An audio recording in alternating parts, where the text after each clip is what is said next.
Hey guys, Dr. Fisher here. Today I am going to talk about something called toxic positivity.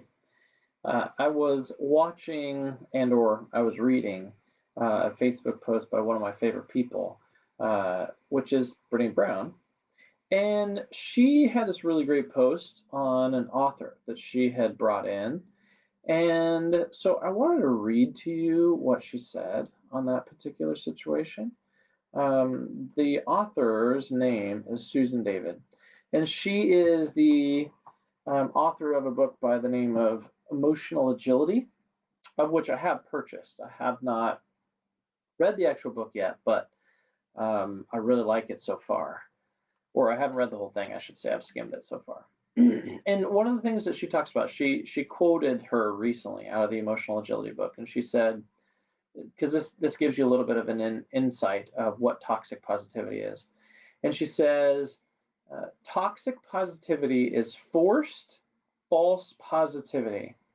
It may sound innocuous on the surface, but when you share something difficult with someone and they insist that you turn it into a positive, what they're really saying is, my comfort is more important than your reality. Now, there's all this talk recently of, what's your reality, um, that sort of thing, what's truth, and there's a fine line between all of these things. But I wanted to share with you just shortly my experience with this idea of forced toxic positivity, right? Um, there are two main things, when I think of this, there are two main things in our lives. Now, obviously, I'm simplifying this, that we all need. One of them is going to be uh, sometimes we want people to fix stuff for us. Now, as we get a little older, that's less common. Which brings us to the second one. Again, these are simplified. It's more complex than this, but generally speaking, we want to be seen, heard, validated. We want someone to witness what we have going on as a human being.